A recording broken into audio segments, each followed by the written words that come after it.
যে গত 2রা জানুয়ারি মালদার ইংরেজ বাজারের কাউন্সিলর শ্রী দুলাল সরকার গুলিবিদ্ধ হয়ে নিহত হন। তিনি যখন নিজের বাড়ির সামনে দাঁড়িয়েছিলেন তখন একটি বাইকে করে 4 জন দুষ্কৃতী আসে, তাকে লক্ষ্য করে গুলি ছোড়ে এবং গুলিবিদ্ধ হয়ে আহত হয়ে তিনি মারা যান। এই হত্যাকাণ্ডের প্রেক্ষিতে মালদা জেলা পুলিশের তরফে একটা সিট গঠন করা হয় এবং ঘটনার 1.5 ঘন্টার মধ্যে শামী আক্তার এবং টিঙ্কু ঘোষ নামে 2 জন দুষ্কৃতীকে গ্রেফতার করা হয়।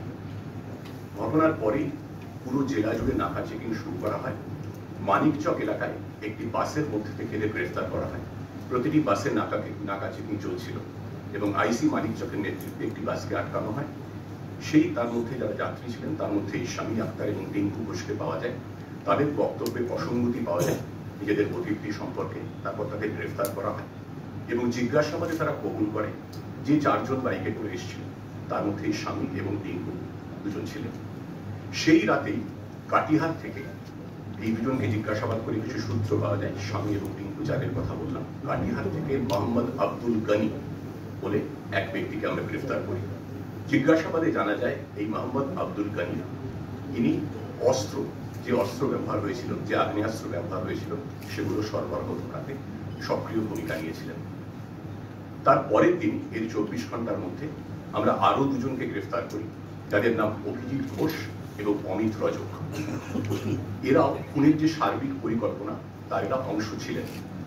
এলাকায় রেকি করা, খুনে যে মোটরসাইকেল ব্যবহার করা হয়েছিল সেটা ঘটনার পর সরিয়ে ফেলা এবং সার্বিক পরিকল্পনা পুরো এলাকা থেকে দিয়ে দেখা, কোথা থেকে দুষ্কৃতীরা আসতে পারে, যিনি মারা গেছেন তার গতিবিধি পর্যবেক্ষণে রাখা সার্বিক পরিকল্পনার চক্রান্তের এরা অঙ্গ ছিল।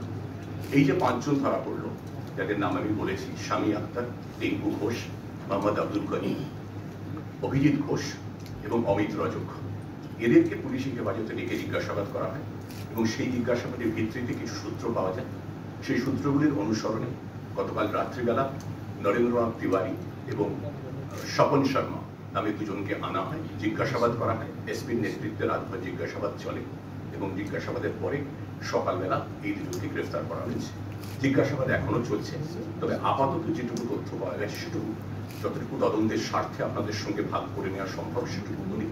সেটা হচ্ছে স্বপন শর্মা একটু কুখ্যাত দুষ্কৃতী। তার বিরুদ্ধে অতীতে এলাকায় বোমাবাজি, খুন, দাঙ্গা হাঙ্গামার একাধিক অজস্র অভিযোগ আছে, পুরনো মামলা আছে। ইনি এবং নরেন্দ্রনাথ তিওয়ারি মিলে 2 জনে এই ঘটনার মূল চক্রী ছিলেন। 50 লক্ষ টাকার বিনিময়ে সুপারি কিলিং এর একটা বরাত দেওয়া হয়েছে। যাদের দেওয়া হয়েছিল যে 4 জন এসেছিলেন, যে 4 জন দুষ্কৃতীর কথা বলেছি, যার মধ্যে 2 জন ধরা হয়েছে। ড্রাইভার ছিলেন আসরার খান বলে একজন, তাকে এখনো পাওয়া যায়নি। তিনি গাড়িটা চালিয়ে এসেছিলেন, উনি সঙ্গে তার সরাসরি কি যোগ ছিল সেটা আমরা পরে দেখছি। এছাড়া আরো 2 জন এখনো পলাতক আছেন।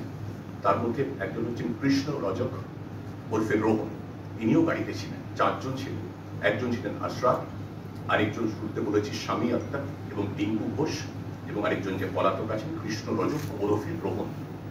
যে অমিত রজকের কথা আমি বলেছি হচ্ছে রোহনেরই, কৃষ্ণ রজকের ভাই। এবং আরো একজন পলাতক আছে বাবলু যাদব, সে ওই 4 জনের বাইক আরোহীর মধ্যে ছিল না, কিন্তু সেও এই সার্বিক খুনের যে চক্রান্ত তার সঙ্গে যুক্ত ছিল। এই 2 জনের, কৃষ্ণ রজক এবং বাবলু যাদব, তাদের ধরলে বা তাদের যদি কেউ সন্ধান দিতে পারেন স্থানীয় মানুষ বা ভিন রাজ্যের মানুষ, সেই মর্মে পোস্টার ছাপানো হয়েছে জেলা পুলিশের তরফে। কোনো যদি কেউ সন্ধান দিতে পারেন, সোশ্যাল মিডিয়াতে প্রচার করা হয়েছে, তাদের কেউ সন্ধান দিতে পারলে সন্ধানদাতাকে 2 লক্ষ টাকা পুরস্কার দেওয়া হবে, এটা মালদা জেলা পুলিশের তরফে ঘোষণা করা হয়েছে। এই ঘটনা খুব দ্রুত চার্জশিট দেওয়ার আমরা চেষ্টা করব। যারা পলাতক দুষ্কৃতী এখনো আছেন তাদেরকে ধরার জন্য সর্বশক্তি প্রয়োগ করছে মালদা পুলিশ এবং আমরা দৃষ্টান্তমূলক সাজার ব্যবস্থা করব। এইটুকুই বলা হচ্ছে। 2022 সালের মালদায় কোনো ইলেকশনে এই নরেন্দ্রনাথ তিওয়ারির সঙ্গে ডিজিজের কোনো অ্যাসোসিয়েটে ঝামেলা হয়েছিল, সেটা নিয়ে কোনো গ্রাজ বা রিভেঞ্জ কিছু? আমি আপনাকে বললাম আজকে সকালবেলায় গ্রেফতার করা হয়েছে, জিজ্ঞাসাবাদ চলছে। খুনের মোটিভ কি ছিল, সম্ভাব্য মোটিভ, সেই ব্যাপারে নিশ্চিতভাবে কিছু বলার জায়গায় আমরা আসিনি। জিজ্ঞাসাবাদ চলছে, তাদের পুলিশের হেফাজতেও নেওয়া হবে। জিজ্ঞাসাবাদ করে যখন আমরা নির্দিষ্ট মোটিভ সম্পর্কে কোনো নিশ্চিত হতে পারবো তখন নিশ্চয়ই সেটা will share it with you at an appropriate time. If you could throw some light on who is this Narendranath Tiwari and what is his role in this entire matter? Narendranath Tiwariর উপরে কি কেউ আছে নাকি?